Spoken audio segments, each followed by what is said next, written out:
आज भक्ति नो सागर छलको साणो सरा दानवी हळना देवळे ओ दानगी गेवना देवळे हे आज भक्ति नो सागर छलको साणो सरा दानवी हळना देवळे ओ दानगी गेवना देवळे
भक्ति नो सागर छलको साणो सरा दानवी हळना देवळे ओ दानगी गेवना देवळे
भक्ति नो सागर छलको साणो सरा दानवी हळना देवळे ओ दानगी गेवना देवळे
भागे दानवी हळना देवळे ओ दानगी गेवना देवळे हे आज भक्ति नो सागर छलको साणो सरा दानवी हळना देवळे ओ दानगी गेवना देवळे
આજ રોજ જ્યારે રામદેવ નવરાત્ર ચાલી રહ્યા છે ત્યારે રામદેવજી મહારાજનું જ્યારે આજે નેજો ચડાવ્યો, ધજા તો ન કહેવાય, નેજો ચડાવ્યો, ત્યારે આ પ્રસંગે ઉપસ્થિત કિશોરદાસ બાપુ, જગત રાતે બરુદાસ બાપુ, મહેશ બાપુ તથા અમારા નીરુ બાપુ.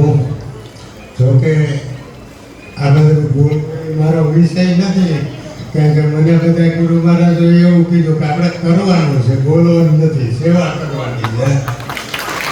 કારણ કે મોટા બાપુ આખી જિંદગી પ્રવચનમાં આવ્યા એટલે મોટા બાપુ જુનિયા બાપુ એવું કહે છે તું શીખતો નહીં એટલે તોડવી નાખશે. મેં બોલવાનું બંધ રાખ્યું છે, અમારા પ્રયાગરાજજી બોલે છે. અને ખાસ તો આજ સરોસરા મુકામે આજે ભવ્ય ધજા ઉત્સવ રાખ્યો તો દાન મહારાજ, રામદેવજીના હર હંમેશ બધા ઉપર આશીર્વાદ ઉતરતા રહે એવી પ્રાર્થના સાથે એનામાં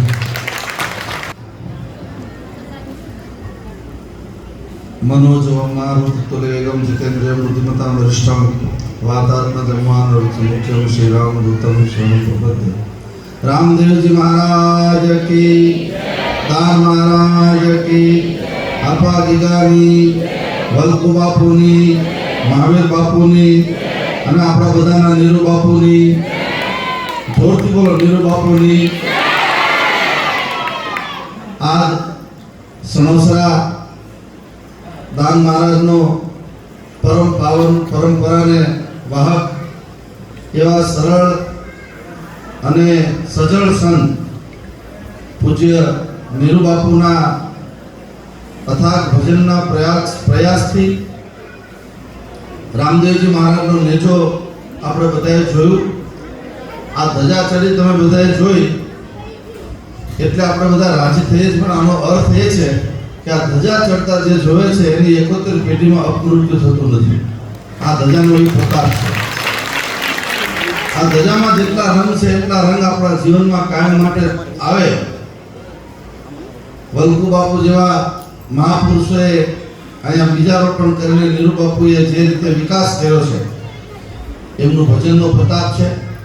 આપણે જોતા હતા 15-20 વર્ષ પહેલા અને આજે અત્યારે આખા આશ્રમની જે કાયાપલટ કરી છે નીરુ બાપુનું સાધના, એનું ભજન અને આવડું મોટું અનુષ્ઠાન, 11 વર્ષનું અનુષ્ઠાન, 12 વર્ષનું અનુષ્ઠાન, લગભગ આ 50 વર્ષમાં મેં નથી સાંભળ્યું કે એ રેકોર્ડ બ્રેક આખા ભારતમાં નીરુ બાપુનો પહેલો નંબર આપવો જોઈએ. આપણે બધા સાથે મળીને અહીંયા જેટલા ભાઈઓ બહેનો સામે બધા વડીલો બેઠા છે એ બધાને મારી વિનંતી કે તમારા પોતાના બાપનું ઘર માની અને નીરુ બાપુને ખૂબ પ્રેમ કરજો. આવા સંતો અત્યારે બહુ આપણી જે દેહાણ જગ્યાઓ છે સનાતન ધર્મની, એમાં સંતોના બે જ કામ, દેને કા ટુકડા ભલા, લેને કા હરિનામ. ટુકડો અને ભરી ટુકડો એ સિદ્ધાંતને ભરેલી આ બધી સંસ્થા, પછી ચલાલા હોય, સતાધાર હોય, વીરપુર હોય, સાયલા હોય, ગુદરેજ હોય કે સણોસરા હોય કે લીમડી હોય કે જે હોય, ત્યાં બીજું કોઈ જ્ઞાન છે જ નહીં. આંગણેથી કોઈ ભૂખ્યો તરસો ન જાય અને ભગવાનનું ભજન કરો, બે જ અમારી પાસે ઉપદેશ છે. અને બે ઉપદેશ સાથે નીરુ બાપુએ સનાતન ધર્મની આજે આવડી મોટી ધજા લહેરાવી છે. વિશેષ સમય નહીં લેતા, હજી પદુ બાપુ જેવા વિદ્વાન મહેશ બાપુ બધા બેઠા છે, એ બધાને આપણે સાંભળવાના છે. પણ આજે મને આનંદ એ વાતનો છે, અમારી લીંબાર પરંપરા, આમ તો વલ્કુ બાપુ કહેતા અમે લીંબારથી જ છીએ, કારણ કે અહીંયા બાલ ગોપાલ અને રાધા માધવની પૂજા ત્યાં થાય છે. અમારે ત્યાં ભગવાનને રાજી કરવા માટેના પત્ર પુષ્પમ ફલમ તો એમ યોમે પ્રત્યાત્મક કેટલા બધા રસ્તા છે. પણ જ્યારે કોઈ શક્ય ભાવથી રામલલ્લાના દર્શન કરવા માટે શિવ જ્યારે ગયા ત્યારે એને બાળકનું રૂપ લઈને, બ્રાહ્મણનું રૂપ લઈને ગયા છે. પછી ભગવાન રાજી થયા. પણ એ જ શિવ જ્યારે રાસલીલામાં જવું છે ત્યારે રાધાજી પાસે જીદ કરે કે મારે આવવું છે, ત્યારે રાધાજીએ કીધું કે શિવના દર્શન કરવા, ભગવાન રસેશ્વર શ્રી કૃષ્ણનો રાસ જોવો હોય તો તમારે ગોપી બનવું પડશે. અને સણોસરાના કે ભાવનગર જિલ્લાના કે દાન મહારાજના ઇતિહાસમાં પહેલી વાર આ નીરુ બાપુ રાત્રે ગોપી રૂપે દર્શન દેવાના. આ દર્શનનો લાભ લેવા ભૂલતા નહીં. છાપરા ઉપર ચડીને બેસજો, પછી આ દર્શન નહીં થાય વારે વારે, પછી આવતા વર્ષે થાય. હવે ના, હવે કર્યા પછી 12 વર્ષ એ ચાલુ જ રાખવું પડશે.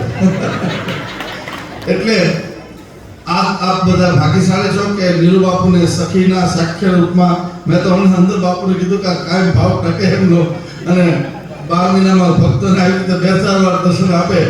પણ હું ભાગ્યશાળી નથી, પણ હું ટીવીમાં જોઈ લઈશ બધું. પણ તમે બધા બળભાગી છો કે આ નીરુ બાપુ, નીરુ માં થઈને તમારી સામે આવવાના. બાપુ તો બધાએ થતા હોય, પણ માં થવું બહુ અઘરું છે. કારણ કે માએ જ્યારે પોતાના બાળકને જન્મ આપવા માટે 9 દિવસ 9 મહિનાની જેલ, અને પછી બાળક 5 વર્ષનું મોટું થાય ત્યાં સુધી માં પોતાના શોખ, પોતાના મોજ શોખ, પોતાનું ખાવાનું પીવાનું બધું ભૂલી જાય. બાળકના ઉછેરમાં જ એનું કામ લાગે. એમ સંતમાંથી જ્યારે માં બની અને તમારું બધાનું ધ્યાન રાખશે ત્યારે વિશેષ રીતે એનો આનંદ થશે. એટલા ભાવ સાથે આજ રાત્રિનો અવસર સણોસરા ગામ માટે અદ્ભુત છે. બધાએ ખૂબ દર્શન કરજો ભાવથી. એટલા ભાવ સાથે સર્વેત્ર સુખિનો સંતુ સર્વે સંતો નિરામયા ન્યાય. આપ બધા ખૂબ સુખી થાઓ, ખૂબ આગળ વધો. ભગવાન રામ, રાધા કૃષ્ણ ભગવાન, દાન મહારાજ તમારી બધી જ પ્રકારની શુભ મનોકામના પૂરી કરે એવી ભાવના સાથે બધાને જય શ્રી રામ. નાના છોકરા અમે બનતા આવી નાટક રમતા ત્યારે એમાં હું સગુણાબેન બન્યો, અને એ વર્ષથી ઉંમર મારી 12 વર્ષની હતી, અત્યારે 60 વર્ષની હતી. એનો સંકલ્પ મારો વર્ષોથી હતો કે એકદાન રાધારૂપ ધારણ કરવું. એટલે અમારી પરંપરામાં પહેલું બાપુ અને એક જ દાન લેવાનું હતું, અને બાપુ એનો મહિમા કહી દીધો. અને ખરેખર અમારી પરંપરામાં અત્યાર સુધીમાં કોઈ ગેબીનાથથી ઠેઠ હાઈ લીગીમાં કોઈએ ઘાઘરી પહેરી એવો દાખલો નથી. આ પહેલો ધડાકો કીધો, બરોબર. એ ગંભીર કાશીનો સંકેત છે, એની લીધે થયું છે. પણ એ નિરાતે સમજતું. હવે પોતે બાપુને કંઈક 2 મિનિટથી 5 મિનિટ આપે, પછી આપણે બધાનું સ્વાગત. અને રામાપીરને બધા સંતો હોળે ઓઢાડે. અમારા કૌશલ્યાબા પાછળથી આવ્યા છે, એમ બોલવું છે બા? તમારે બા બોલવું છે? નહીં બોલે. એટલે હવે પોતે બાપુને કહું 5 મિનિટ આપી દે, આમ તરત તમે જમવાની વ્યવસ્થા ફૂલ થઈ ગઈ, આપ બેઠા રહેજો. દેવી સર્વભૂતેષુ શાંતિરૂપેણ સંસ્થિતા નમસ્તે નમસ્તે નમો નમઃ. આજે સણોસરા ગામમાં રામદેવજી મહારાજની નવરાત્રિ શરૂઆત છે. એ જ સમયે ચલાલાથી મહાવીર બાપુ પધાર્યા છે, લીંબડી મોટા મંદિર લલિત કિશોરદાસ બાપુ, ભાવનગરથી બાપુ પધાર્યા છે, તેમજ પરમ પૂજ્ય નીરુ બાપુ. આ પરંપરાની અંદર તો આજે છેલ્લા 2-3 મહિનાથી તો હું આવું છું કે અવારનવાર બાપુનું એક આવું સુંદર મજાનું આયોજન હોય અને કાર્ય કરે છે. તો જેમ બાપુએ કીધું કે નેજામાં રંગ હોય, નેજો ચડે, પણ નેજામાં રંગ હોય એ બધા ભગવાનના રંગ હોય. અને આપણે ગમે એક જ રંગ રાખવો કે નીરુ બાપુનો, દાન બાપુનો. આપણને હું રંગ ચડે ઉતરે, અને આપણે ચડાવવા ઉતારવા નહીં, એક રંગે રહેવું. બીજું કે જાજો સમય નથી લેવો. જો તમને ભાવના હોય, જેમ બાપુ રાતે સખી બનવાના છે કે રાધાજી બનવાના છે, કે જે એમાં તમારી ભાવના હોવી જોઈએ. આજે ભગવાન નારદજીએ ભગવાનને કીધું કે ભગવાન તમે મૂર્તિમાં ક્યારે હો? ત્યારે ભગવાને કીધું કે જો કોઈ મારો ભક્ત આવે ને ત્યારે જ હું મૂર્તિમાં આવું, નકર ન હોઉં. કારણ કે તમને ભાવના ન હોય અને દાન બાપુ પાસે જાઓ, એમાં કઈ તમારું કે કોઈનું કઈ વરે નહીં. તો આજે તમને આ જગ્યામાં આવો છો એવી ભાવના છે. જો કે દર હું સામૈયામાં આવું છું, આ બધી બહેનો ભાઈઓને એટલો પ્રેમ બાપુ માટે છે. તો આજે સરસ મજાનો દિવસ છે, રામદેવની નવરાત્રા ચાલે છે, અને એવી આપણે કાયમી માટે નીરુ બાપુની અને નીરુ બાપુના આશ્રમની હું હર હંમેશા પ્રવચનમાં કહું છું કે ખૂબ ભાવ. કારણ કે બાપુ સરળ સ્વભાવનો મન કુટલાઈ, સરળ સ્વભાવ છે. એને આવું ગમે, ખવડાવવું, દેવું, લેવું, એને બીજી કોઈ એવી નથી કે ના. અને બીજું કે તમે જોજો કે જ્યારે કોઈ સંત સરળ હોય ને, એ ગમે ત્યાં. આજ એકવાર તમે ઓંધ જહુમાં થઈ ગયા, જહુમાં છાણ થાપતા હતા. કોક બેને જઈને કીધું કે બેન અમારે જહુમાં દર્શન કરવા, તો કે જહુમાં હજી અડધી કલાક થઈ જશે, જો આ બેહો અને ભાઈ ક્યાંની ચા પાણી પર બેહાય ત્યાં બેહીને જહુમાં છાણ થાપીને હાથ ધોઈને ત્યાં આવ્યા અને એની આસન ઉપર બેઠા. તઈ ઓલા લોકોને ખબર પડી કે આજ જહુમાં છે, જો એની સરળતા. તો એવું જ કામ આપણે નીરુ બાપુને છે, ગમે ત્યારે મળે સરળ સ્વભાવનું મન કુટલાયું. તો આવા સંતના કાયમી માટે ખૂબ એના સાનિધ્યમાં રહેવું, એમના દર્શન કરવા, અને જે થાય આપણે સેવા તમે કરો જ છો, પણ બાપુ હર હંમેશા પેલો ભાર હોય છે કે ખમજો જમવાનો બહુ ન આગ્રહ રાખવો. એમ પેલું બધું ભગવાનના દર્શન કરવા, આપણું કાર્ય પૂરું કરવું. જમવાનું તો 360 દી જ છે, કોઈ દિવસ એવું નથી કે તો એક દિવસ આપણે જગ્યામાં આવ્યા હોય, આપણું બધું કાર્ય પરિપૂર્ણ સંપન્ન થાય પછી નિરાતે. સંતો તો એવા હોય કે બધાને જમાડીને જમે. આપણે તો કેવું હોય, આકલ પડી નથી, બગડા કઈ બોલી નથી, એમાં કોઈ રહી જવાના હોય જ નહીં. કારણ કે બાપુએ એવું જ આયોજન કર્યું હોય, કદાચ 4 વાગ્યા લગી રસોઈ વાલે તો ચાલુ હોય. એટલે એના માટે ખૂબ સરસ બધાય કાયમી માટે હું તો અવારનવાર આવું છું, આપ મને પણ ઓળખો છો. જાજુ બસ મારી વાણીને વિરામ આપું છું. જય ધર્મા, જય ધર્મા. તો જનાર ખરેખર મારે કઈ વલ્કુ બાપુના તો કઈ કહેવાય નહીં કે આમ તે આમ કઈ કરો. એમ મહાવીર બાપુ વગર તો મારો હક લાગ્યો, એટલે ગુરુપદ ઉપર પહોંચોને કહી ન શકું, પણ આમ મારો હક લાગ્યો. ગુરુપદ ઉપર ન કહી શકું, એટલે મારે ગુરુપદ ઉપર છે. પણ એટલું ખરો, મારા પદુ બાપુએ મને કીધું કે આવતી સાલ દિવાળી પછી તે ઓલી દિવાળીની તૈયારીમાં, કાં ઉનાળામાં સમય, કાં ઉનાળો કાં આવતી દિવાળી, આ ને ઓલી દિવાળી, એ મોરારી બાપુનો ખર્ચ પદુ બાપુ કે 5 કરોડ થાય 6 કરોડ મારા એકલાનો છે અહીંયા કથા, બરોબર. અને એમાં મહાવીર બાપુ વગર મારે એ વસન માગવાનું, મારે નિયમ છે, પણ તમારે 2 જગ્યાએ આંકવાનું રહેશે, આમે જવાનું ને આમે જવાનું. હું અહીંયા ટીવી તમારા બધા દર્શન કર્યા કરી, એટલે તમારા બધા આખામાં લલિત કિશોર બાપુ અને મહાવીર બાપુ 2 હોય ને એટલે આખા સૌરાષ્ટ્રનું કામ માથે લઈ, એટલે એમાં કાંઈ ખામી ન આવે. અને એક મને વિચાર આવ્યો, આભાર વિધિ કરતા સંતોનું સ્વાગત કરતા આપણે રાતે વિચાર આવ્યો કે આપણે બધાની નદીઓમાં પાણી જાય છે. લીંબડી જાય છે ને બાપુ તમારે, એટલે બાપુને જાય. અમારે હાથ નદીમાં બાપુ રગડો ન ચાલતો, સીમાડે આવે તો વરસાદ વિયો છે, આમ આવે તો આમ વિયો છે, આમ આવે તો આમ વિયો છે. હવે એમાં બેના બાના આવે છે.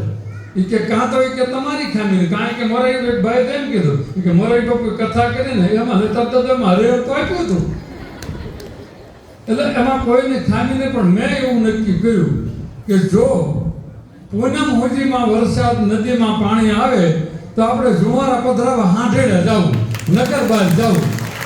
હજી 5 દિવસ છે બાકી આપણા. પૂનમ હોજીમાં જો જોરદાર વરસાદ થાય, નદીમાં પાણી આવ્યું જતું હોય એટલે હાંઠેડે જવું, આપણો પ્રોગ્રામ જે જવાનો છે બંધ રાખી દેવાનો. એટલે આપ બધા બેસજો, પ્રસાદીનો સમય થયો. મહારાજજીને કંઈ ક્યાં મહારાજજી